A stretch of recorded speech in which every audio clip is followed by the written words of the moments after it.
Hi, my name is Mike Rutkowski, estate planning and elder law attorney here at the Rutkowski Law Firm. What are you doing in here? Hey Dad, you're in my chair. In your chair? I'm not giving up my chair. Welcome to the Rutkowski Law Firm.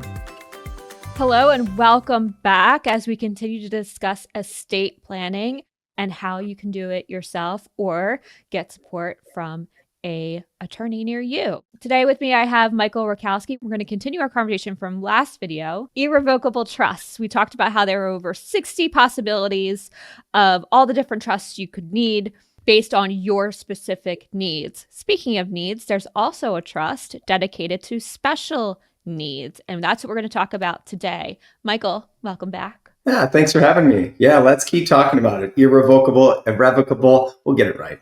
I don't know that I don't actually know which one is right, but we all know what we're talking about. We do. I will get it right the minute we are done recording all of these videos. That's when it's going to happen. It's going to be great. Well, let's talk about special needs trust in particular. Yeah. So what is a special needs trust and who might need this and why? Yeah, great question. So this is a layer or another type of irrevocable trust.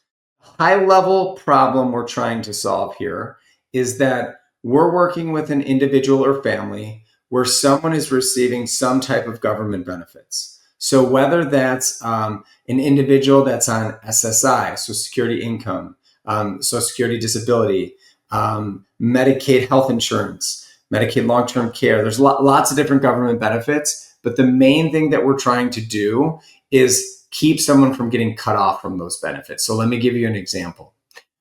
We work with a lot of attorneys all over the state of Michigan and elsewhere where maybe they're a personal injury attorney, a disability attorney, where they're trying to, their client was hurt on the job and we're receiving workers' comp insurance, workers' compensation disability benefits.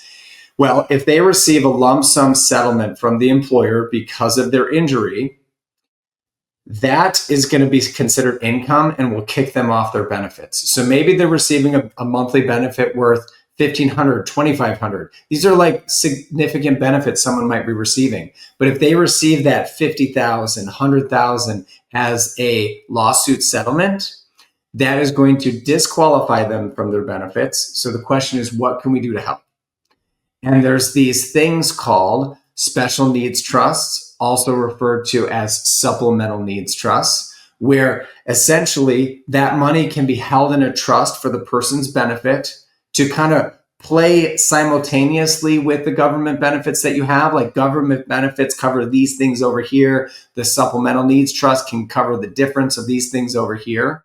And that way it doesn't kick you off your benefits. So you can essentially double dip. You can continue to receive your government benefits, but also take full advantage of the inheritance you might have received, the lawsuit settlement you might have received. Let's just sit for a second on what it means to have benefits from the government in terms of special needs. What is that? Can you be more specific in regards to, is that injury? Is that disability? All of the above? There's a lot of different government benefits an individual can qualify for, and it's a wide array of reasons why you might qualify. There's Medicaid health insurance, and that's a means-based test, which means you're going to be looking at assets and income to see if someone qualifies. This is any age individual can receive this. So this is in lieu of some other type of health insurance, like Blue Cross Blue Shield, where you might be paying for that out of pocket. This is a government assistance benefit where you're receiving that. Food assistance, so food stamps, those kinds of things. Those are government benefits. There's lots that you could be entitled to: Social Security, income, or disability. And so the main goal of what we're going to try to help with as estate planners is using that supplemental needs or special needs trust in order to keep someone on their benefits. In order to qualify for it, you have to already be on benefits from the government from a special needs perspective. And then let's say you have a large sum income coming your way, whether that's an inheritance or a gift, or if you're settling from a personal injury and getting paid for that. So let's assume that somebody says, yes, I need this. Yes, I qualify. That sounds like me. how do they get started with getting access by setting up this trust so that money can go somewhere? Great question. That is typically the case where it kind of falls in our lap. Is there's an individual who's already receiving benefits where they have some money coming their way, and there's lots of reasons why. Maybe it's mom or dad has passed away, and there's a little inheritance coming their way, and it doesn't have to be much. I mean, it could be $10,000 coming from a parent, and that's going to kick them off. And I've talked to so many families, and just the process of going off and coming back on is such a headache that it's just great to figure out a way to streamline it and keep on those benefits. When doing these types of trusts, there's first party special needs trust and third party special needs trust. Those are just fancy ways to say, whose money is it that we're receiving? Is it our own money that we're entitled to, like a lawsuit where it's ours because we were the one that was injured, so it's ours? That's a first party. Or a third party special needs trust with maybe it's coming from a parent. Maybe we're setting this up for parents who have a disabled child. Maybe we're setting this up in advance so that if something happens to mom or dad, this can go in there. Everything's already set up. They receive their government benefits because they can't be gainfully employed.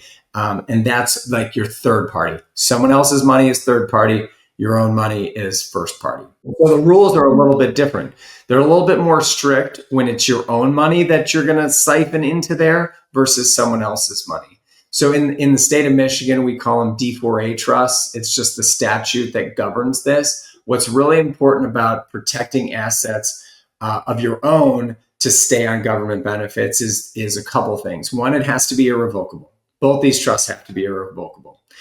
Also, both trusts need third-party trustees, meaning anyone else in the world can be the trustee of the trust, but the beneficiary of it. So if it's my special needs trust, you could be my trustee. Anyone else in the world could be my trustee, but I can't be my trustee. So you have to be able to work with someone else to get access to that money. And then the final big difference between first party and third party is just restrictions on what it can be used for and who needs to be the beneficiary of the trust. So for a first party D4A trust, the state has to be the primary beneficiary if in the event so it's my trust, I have to make the state the primary beneficiary, and then I can have the backup after the state gets reimbursed for what they paid for me. So let's just say over my lifetime, they spent $100,000 on my medical insurance and all of that. They get reimbursed the $100,000 first, and then everything else that's left, I can direct to go to wherever I want, to my kids, to whoever that might be. Third party special needs trust, where let's say it's coming as an inheritance from grandma, grandpa, or mom and dad, or whatever. It's someone else's money that's funding this trust. It can be a little bit more flexible. You can use it for more things. There's more discretion in it, and the beneficiary can be different as well. So it sounds like ideally it would be great if it was third party. It sounds like it's a little trickier and a little bit more guarded if it's first party, which makes sense.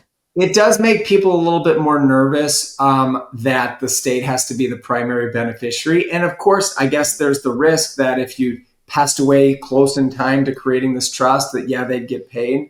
But at the end of the day, a lot of times, let's just say the settlement's $100,000 and the person's 50 years old or less. We're going to easily teach them how to spend that $100,000 over their lifetime. So there's really we're going to go through those funds prior to, you can use it for things like vacations and stuff. You need new tires on the car. There's a laundry list that maybe that's a whole nother episode of like what it can be used for, but it essentially can pretty much anything but food and shelter. Food and shelter, the purpose of maybe a government benefit of a first party is to cover food and shelter. And then everything else can be, your cell phone and travel and gas and all these things can all be used out of the trust. That sounds like a great next episode. So if you'd like to hang on and learn more about how you could access the money from your trust and how to use it, whether it's special needs or otherwise, stay tuned. Michael, in terms of special needs trust specifically, is there any other pitfalls or recommendations you want to make as we close out here? No, I don't think so. I mean, really, it just starts with, are you on government benefits? If the answer to that is yes, and it's important for you to stay on those benefits and any money's coming your way, it's really important to get in place one of these trusts. So once you set it up, if this isn't going the way you want it to, you can dissolve things and, get it back the other way. Beauty of a trust. Beauty of a trust. Yeah. Wonderful. Well, if you qualify for this and you would like some help, please contact the Rutkowski Law Firm. The phone number is below. We'd be happy to set up a free consultation call to see how we might be able to support you in setting up a special needs trust. If you want to learn more about trusts and how you might be able to access them and what you could use them for, please continue to watch, and we'll see you next time.